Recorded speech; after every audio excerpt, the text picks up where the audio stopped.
Приветствую, друзья! Продолжаю разбирать резонансные события в мире. И перед тем, как проанализирую, каким образом Соединенные Штаты Америки хотят сделать Украину колонией, начну с важной новости, которая касается перемирия между Украиной и Россией. В качестве предварительного условия для частичного прекращения огня Кремль требует ослабления санкций против России. Однако так званая коалиция желающих из европейских стран решительно отвергает этот вариант и даже рассматривает возможность их ужесточения. Пресс-секретарь Кремля Дмитрий Песков заявил, что европейские страны сознательно препятствуют устранению мира, поскольку настаивают на сохранении санкционного давления на Москву. Он напомнил, что одним из ключевых пунктов достигнутых ранее договоренностей о беспрепятственном экспорте зерна через Черное море было снятие ограничений с Россельхозбанка, который отвечает за финансовые расчеты по этим операциям. Цитата. «Если европейские государства отказываются от выполнения этих обязательств, это означает, что они не заинтересованы в мире», заявил Песков, комментируя тем самым ситуацию для российских государственных СМИ. Он также добавил, что такая позиция идет вразрез с интересами не только Москвы, но и Вашингтона, поскольку Россия и Соединенные Штаты Америки демонстрируют готовность к мирному урегулированию. Своими действиями европейцы подрывают усилия не только России, но и Соединенных Штатов Америки, которые также выступают за диалог и разрядку напряженности, подчеркнул пресс-секретарь Кремля Дмитрий Песков. В начале недели прошли переговоры между представителями США, России и Украины, на которых обсуждались меры по обеспечению безопасного судоходства в Черном море. В ходе данных консультаций американские представители заверили Москву, что будут способствовать снижению страховых тарифов для грузоперевозок и упрощению платежных операций. Однако главным препятствием остается международная система переводов SWIFT, к которой Россельхозбанк потерял доступ из-за санкций Европейского Союза. Брюссель твердо стоит на позиции, что санкции сохранятся, пока Москва не прекратит свою военную агрессию против Украины. Европейские союзники Украины на встрече в Париже в четверг решительно выступили против отмены санкций против России. Канцлер Германии Олаф Шольц заявил, цитата, «Прекращение санкционного давления в текущей ситуации стало бы серьезной ошибкой», тем самым подчеркнув, что ослабление ограничительных мер только укрепит позиции Москвы. Подобную позицию придерживается и исполняющая обязанности министра иностранных дел Германии Анна-Лена Бербок, которая категорически против отмены санкций, пока не будет достигнуто полноценное мирное соглашение по Украине. Цитата. «Санкции должны оставаться в силе до тех пор, пока Россия не предпримет реальных шагов к прекращению войны», заявила Анна-Лена Бербок, выступая на брифинге.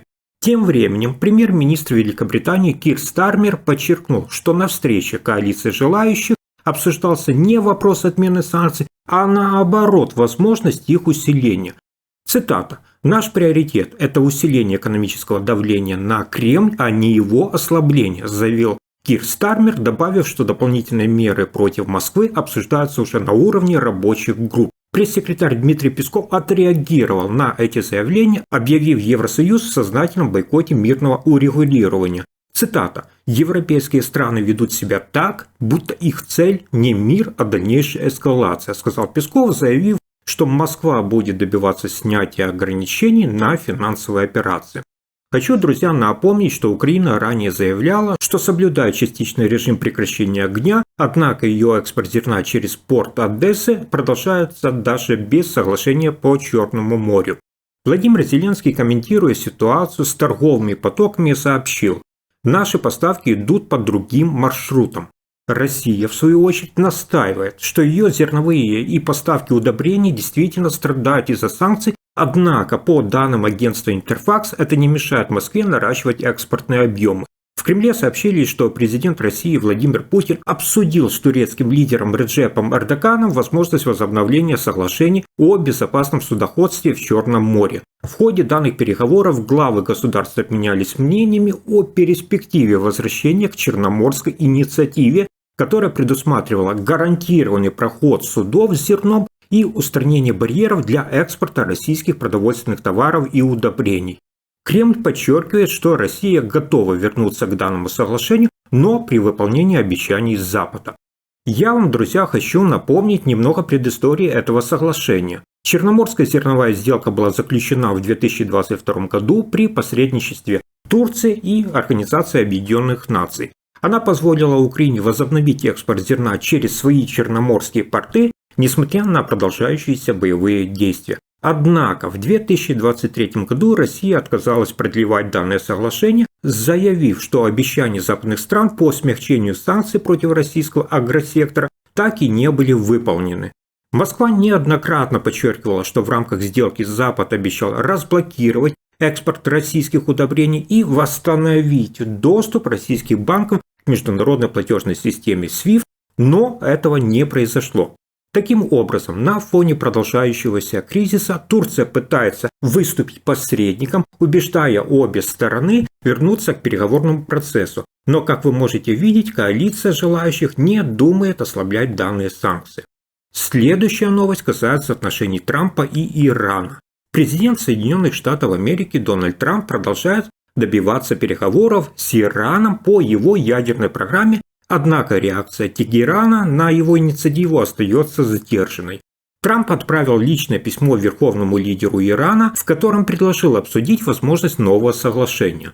Однако президент Соединенных Штатов Америки дал понять, что если Тегеран откажется от диалога, то последствия будут катастрофическими. Цитата: «Я бы предпочел, чтобы мы пришли к соглашению с Ираном, но если этого не произойдет, Ирану придется столкнуться с очень серьезными последствиями», заявил Дональд Трамп в беседе с журналистами в Белом доме. Ранее, в начале марта, Трамп направил официальное письмо в Тегеран, где прямо предупредил, что Соединенные Штаты Америки могут прибегнуть к военной силе, если Иран продолжит развивать ядерную программу. В письме содержался четкий месседж: Иран не должен обладать ядерным оружием. Точка.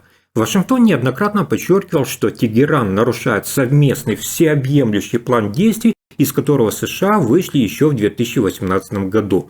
Тегеран не стал игнорировать послание Дональда Трампа. В четверг власти Ирана сообщили, что письмо Трампа получено и рассмотрено. По данным Государственного информационного агентства ИРНА, глава Министерства иностранных дел Ирана Аббас Арахчи подтвердил, что официальный ответ на обращение американского президента был передан в США. Цитата: «Ответ Ирана содержал полный разбор текущей ситуации, а также разъяснение нашей позиции по всем ключевым вопросам», подчеркнул Арахчи. При этом конкретное содержание ответа Тегеран пока не раскрыл, что только усиливает напряжение вокруг возможных переговоров. Переданное Вашингтоном послание было доставлено в Оман, сообщил Аббас Арахчи, министр иностранных дел Ирана. Он напомнил, что Оман уже не раз выступал посредником между двумя странами, поскольку Иран и Соединенные Штаты Америки не имеют прямых дипломатических отношений. Несмотря на растущее напряжение, Арахчи ранее заявлял о готовности к косвенному диалогу с Соединенными Штатами, однако главной проблемой остается вопрос об иранской ядерной программе. На протяжении многих лет страны Запада, включая Соединенные Штаты Америки, Великобританию, Францию и Германию, обвиняют Иран в том, что он тайно ведет разработку ядерного оружия. Однако официально Тегеран отвергает эти обвинения и настаивает, что его ядерная программа носит исключительно мирный характер. Тем не менее, за последние годы Иран значительно увеличил объем производства обогащенного урана, что вызывает серьезные опасения у всего мирового общества. Тегеран утверждает, что делает это в ответ на санкции и давление со стороны Соединенных Штатов Америки. В 2015 году Иран подписал соглашение с группой мировых держав, известное как Совместный всеобъемлющий план действий. В обмен на ограничение ядерной программы с Тегерана снимались часть международных санкций. Однако уже в 2018 году, во время первого президентского срока Дональда Трампа, США в одностороннем порядке вышли из сделки, обвинив Тегеран в нарушении договоренности. С тех пор любые попытки соглашения провалились. А теперь, друзья, давайте разберем, как Соединенные Штаты Америки стремятся получить доступ к украинским ресурсам и какие Вашингтон выдвигает новые условия. Американское правительство во главе с Дональдом Трампом усиливает давление на Киев в вопросе подписания соглашения о добыче и распределении природных ресурсов Украины. После того, как первый вариант соглашения не был подписан из-за разногласий между Трампом и Зеленским, Вашингтон направил Киеву новый проект документа. Здесь важный нюанс. В предложенном Соединенными Штатами Америки соглашении нет никаких гарантий безопасности для Украины. Об этом сообщают такие авторитетные западные издания, как Financial Times, New York Times, журналисты которых смогли ознакомиться с содержимым документа. Что же изменилось в новом соглашении? Новый вариант документа значительно расширяет сферы влияния Вашингтона по сравнению с предыдущей версией в частности. Первое. Создается специальный надзорный орган, так называемый инвестиционный фонд, через который будут распределены доходы от добычи украинских полезных ископаемых. Второе. США требуют контроля. 3 из 5 членов правления фонда должны быть назначены Вашингтоном. Это фактически даст американской стороне право вето на любые решения по использованию украинских ресурсов. Третье. Украина обязуется перечислять в этот фонд 50% своих доходов от добычи и экспорта полезных ископаемых, а прибыль от работы фонда должна реинвестироваться обратно в добывающую отрасль Украины. Четвертое. Вашингтон претендует на все доходы инвестиционного фонда до тех пор, пока Киев не вернет сумму, равную объемам американской военной помощи, полученную, внимание, с 2022 года плюс 4% годовых. Пятое. Соединенные Штаты Америки требуют эксклюзивных условий для будущих инвестиций в украинскую добывающую отрасль.